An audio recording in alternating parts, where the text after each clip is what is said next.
જય માતાજી। તો સ્વાગત છે બધાનું મારા નવા વ્લોગમાં। અને આજે હું પહોંચી ગઈ છું રાજકોટમાં આવેલ કોઠારિયા રોડ ઉપર જે રામદેવ પીરનું મંદિર આવેલું છે, રણુજાથી ઓળખાય છે જે, ત્યાં હું અત્યારે પહોંચી ગઈ છું। અને જો અત્યારે ભાવિક ભક્તોની એટલી ભીડ છે, કારણ કે આજે ખૂબ જ ખાસ દિવસ છે, અષાઢી બીજ છે।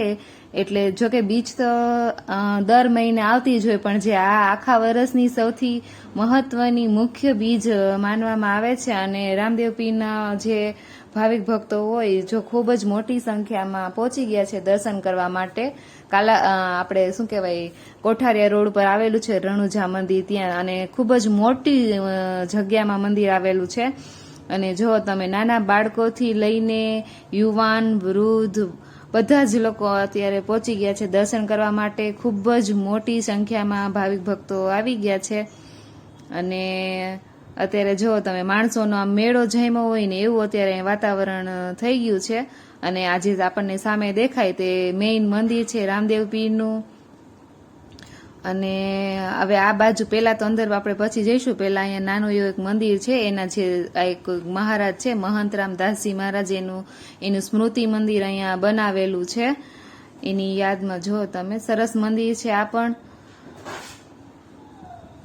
અને હવે આપણે જવાનું છે એક બીજી જગ્યાએ, અંદર એક રામદેવ પીરનું નાનકડું એવું મૂર્તિ બેસાડેલી છે, અને કાનાજીનું પણ નાનકડું એવું મંદિર છે, બેને સાથે મંદિર છે, ત્યાં આપણે દર્શન કરવા માટે જવાનું છે।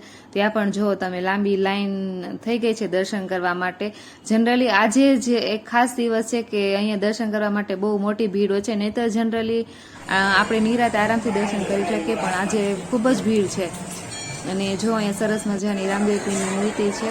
અને હવે આપણે આવી ગયા છીએ અહીંયા રામદેવ પીરનું મુખ્ય મંદિર છે ત્યાં। તો ત્યાં તો અત્યારે તમને જો દર્શન થાય એમ નથી, હું તો અત્યારે જઈ શકું પણ એમ નથી, એટલી ટ્રાફિક છે। આપણે દૂરથી જ અત્યારે દર્શન કરી લઈએ, કારણ કે અંદર જવાની બિલકુલ પણ જગ્યા જ નથી, એટલી માણસોની ભીડ અત્યારે અહીંયા થઈ ગઈ છે। અને બાજુમાં એક શંકર ભગવાનનું પણ સરસ નાનું એવું મંદિર છે, આ બાજુ ખોડિયારમાંનું પણ મંદિર છે। અને જો અહીંયા મહિલાઓ છે તે આ બીજ ભરવા આવતી હોય છે, દર મહિને બીજ ભરતા હોય છે, અહીંયા રણુજા મંદિર આવે છે બીજ ભરવા માટે। તો જો થાળીમાં કંઈક ચોખાનો સાથીઓ ને શ્રીફળ ને એવું બધું અત્યારે કરે છે, પૂરી શ્રદ્ધા અને ભાવથી આ જે મહિલાઓ છે અહીંયા બીજ ભરવા આવતી હોય છે। તો જો તમે ઘણી બધી મહિલાઓ છે જે એક થાળી લઈને એમાં ચોખાનું સાથીઓ ને એવું બધું કરે છે। અને ઘણી મહિલા તો જો સ્કૂલેથી અહીંયા બાળકોને ડાયરેક્ટ લઈને અહીંયા આવી ગઈ છે, બેગ લઈને જ, કારણ કે અત્યારે સવારમાં જ એ બધું કરવાનું હોય, તો બધા અત્યારે પહોંચી ગયા છે। અને અત્યારે ખૂબ જ આમ સરસ વાતાવરણ છે અહીંયા, પવિત્ર વાતાવરણ છે એકદમ, કારણ કે બધાનો ભાવ છે, ભક્તિ છે। અને આજે દિવસ પણ સરસ છે, અને ખાસ કરીને આજે વરસાદ નથી, ભગવાનની કૃપાથી આજે વરસાદ નથી, તેથી કરીને ભીડ પણ એટલી બધી થઈ ગઈ છે, કારણ માણસો બધા દર્શન કરવા પહોંચી ગયા છે।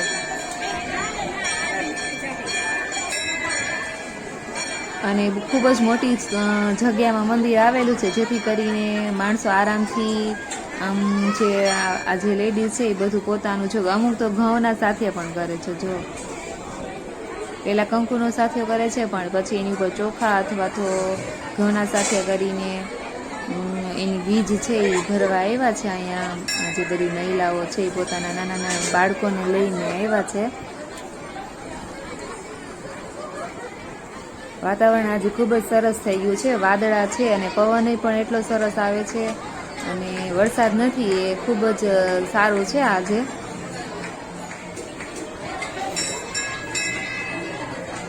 બધા જો ખૂબ જ ભાવથી શ્રદ્ધાપૂર્વક ભગવાનના દર્શન કરવા આવ્યા છે। અને આપણે હવે બહાર પહોંચી ગયા છીએ। અહીંયા જો પ્રસાદની પણ સરસ વ્યવસ્થા છે, જેને શ્રીફળ વધેરવાનું હોય, અહીંયા જે માણસો બેઠા છે એ વધેરી દે છે એને શ્રીફળ।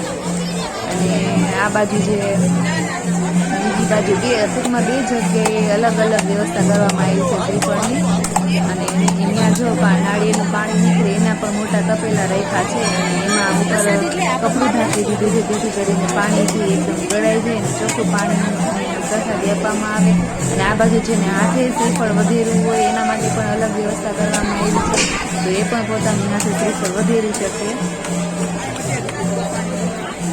અને અહીંયા એક હવનકુંડ જેવું રાખ્યું છે કે જેમાં આપણે આ શ્રીફળની કાચલી ને એવું બધું નીકળે એમાં નાખીને એનું મસ્ત હવન કરે છે, જેથી કરીને એનું વેસ્ટ ન જાય.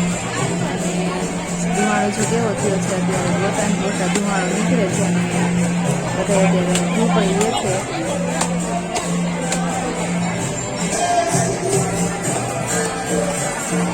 હવે આપણે પહોંચી ગયા છીએ કે જ્યાં રામાપીરની આ જે બીજ છે એટલે ધ્વજા બદલાવાની છે, એટલે ધ્વજારોહણનો અત્યારે અહીંયા કાર્યક્રમ શરૂ થઈ ગયો છે. બધા ભક્તો જો ઊભા રહી ગયા છે જોવા માટે, બીજ ધ્વજાનું દર્શન કરવા માટે.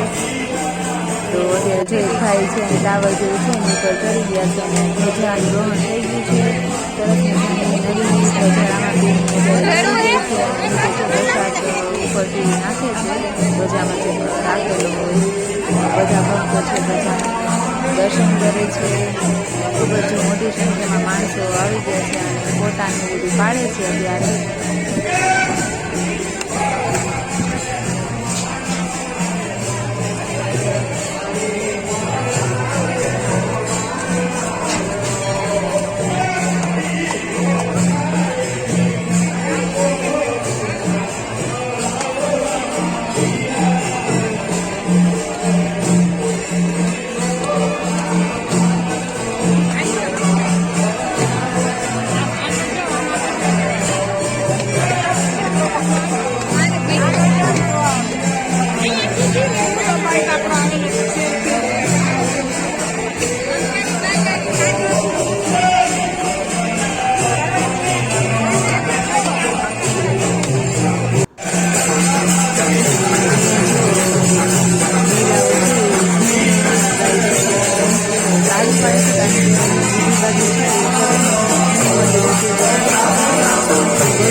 આગળ મંદિર છે તો જે કોઠી બહુ મોટો બેસાડેલો છે.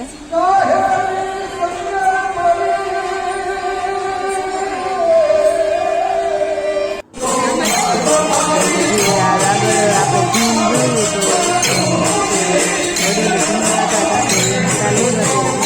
આપણે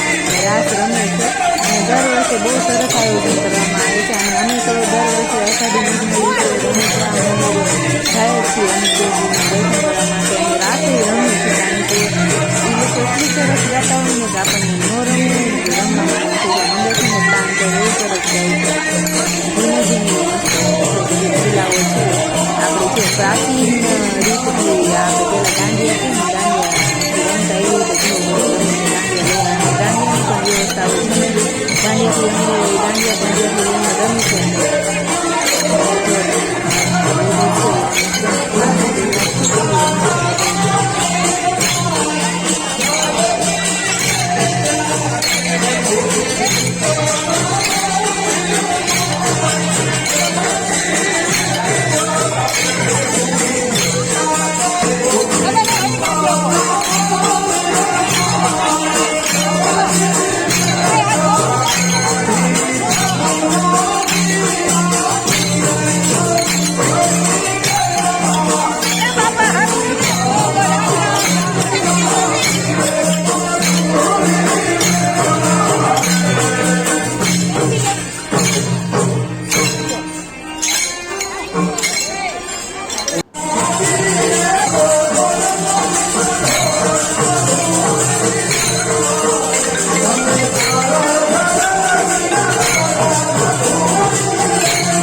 સરસ મજાના પ્રસાદની પણ વ્યવસ્થા કરવામાં આવી છે. બધા જ ભક્તોને શું કહે કે શરબત, ઠંડુ ઠંડુ શરબત બધાને જો ત્યારે અહીં આપવામાં આવે છે. અને સાથે સાથે તલની પણ પ્રસાદી આપવામાં આવે છે. અને જે સેવાભાવી વ્યક્તિઓ છે સરસ મજાનું જો અત્યારે સેવા આપી રહ્યા છે. હરિરક્ષણ પ્રસાદની શરબતની પ્રસાદી ચાલુ છે અને બધા પ્રસાદનો આનંદ પણ લઈ રહ્યા છે. તો તમે પણ ચોક્કસથી રણુજા મંદિરે દર્શન કરવા જાજો. બહુ જ મજા આવે એવું મંદિર છે અને ખૂબ જ મોટી વિશાળ જગ્યામાં મંદિર છે. ખૂબ જ સરસ મોટું બધું મંદિર છે. તમે પણ દર્શન કરવા ગયા હતા અને બહુ મજા આવી. તો આવા જ વિડીયોને જોવા માટે વિડીયોને શેર કરજો. ચેનલને સબસ્ક્રાઈબ ના કરી તો સબસ્ક્રાઈબ કરી દેજો. વિડીયોને લાઈક કરજો, શેર કરજો, કરીને ત્યાં સુધી ધન્યવાદ.